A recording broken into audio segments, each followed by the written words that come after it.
नवनियुक्त पालकमंत्री महाजनांचं नाशिकमध्ये जंगी स्वागत करण्यात आलं। भारतीय जनता पक्षाच्या कार्यकर्त्यांमध्ये उत्साहाचं वातावरण आहे। जेसीबीच्या माध्यमातून फुलांचे उधळण करत महाजनांचं स्वागत करण्यात आलं। कुंभमेळ्याची कामं लवकरच पूर्ण होतील, पालकमंत्री गिरीश महाजनांनी विश्वास व्यक्त केलेला आहे।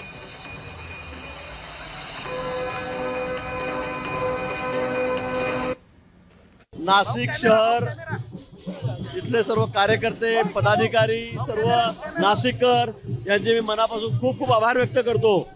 आणि विशेष करून माननीय मुख्यमंत्री महोदय, दोन्ही उपमुख्यमंत्री महोदय यांनी माझ्यावर जो विश्वास टाकलेला आहे तो निश्चित मी सार्थकी ठरवेल। नाशिकच्या विकासासाठी असेल, पायाभूत सुविधा असतील, इथल्या आरोग्याच्या सोयी, पाण्याच्या सोयी, सगळ्या व्यवस्था या कशा व्यवस्थितपणे पार पडतील यासाठी पूर्ण वेळ मी या ठिकाणी नाशिकसाठी देणार आहे। कुंभमेळा देश पातळीवर नाही तर जगाच्या पातळीवर हा कसा केंद्रबिंदू ठरेल किंवा स्वच्छ, सुंदर, सुरक्षित कुंभमेळा कसा होईल यासाठी मी सगळे मिळून प्रयत्न या ठिकाणी करू। तर या सगळ्या संदर्भात नाशिकमधील भारतीय जनता पक्षाच्या नेत्यांसोबत संवाद साधलाय आमचे प्रतिनिधी किरण गोटूर यांनी। पाहूयात। अनेक महिन्यांच्या प्रतीक्षेनंतर अखेर नाशिकच्या पालकमंत्री पदाचा तिढा हा आता सुटलेला आहे आणि पालकमंत्रीपदी गिरीश महाजन यांची वर्णी लागलेली आहे। आणि पालकमंत्री झाल्यानंतर गिरीश महाजन पहिल्यांदाच नाशिकमध्ये येत आहेत आणि त्यांच्या जी स्वागताची तयारी आहे ते मोठ्या प्रमाणात करण्यात आलेली आहे। भाजपचे जे सगळे कार्यकर्ते, स्थानिक नेते हे नाशिकच्या मुंबई नाका परिसरामध्ये हे एकूणच जमल्याचं आपल्याला बघायला मिळतंय। एकूणच जे इथे जंगी स्वागताची तयारी भाजपकडनं करण्यात आलेली आहे।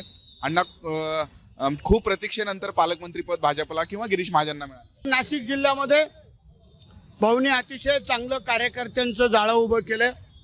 जनतेला न्याय देण्याचं भाऊ काम करतात आणि भाऊंचा भारतीय जनता पार्टीचाच खरा पालकमंत्री या नाशिक जिल्ह्याचा अधिकार आहे आणि मोठं काम आहे।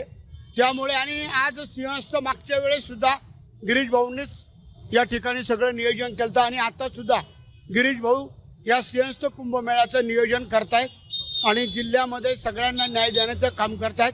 त्यांना आज योग्य रीतीने न्याय मिळाला आहे आणि पक्षाने चांगला निर्णय घेतला। त्यांचं अभिनंदन आणि मुख्यमंत्र्यांचं पण अभिनंदन। तर गिरीश महाजनांचं नाशिकमध्ये आता जंगी स्वागत करण्यात आलेलं आहे। यावेळेस बोलताना त्यांनी प्रतिक्रिया दिली आहे। कुंभमेळ्याची कामं ही वेळेत पूर्ण होतील असं त्यांनी म्हटलेलं आहे। पालकमंत्री गिरीश महाजनांनी विश्वास व्यक्त केलेला आहे। नाशिकमध्ये कार्यकर्त्यांमध्ये आता उत्साहाचं वातावरण आहे। अनेक ठिकाणी जल्लोष करण्यात आलेला आहे। पालकमंत्री गिरीश महाजन यांचं नाशिकमध्ये अगदी जल्लोषात कार्यकर्त्यांनी स्वागत केलंय।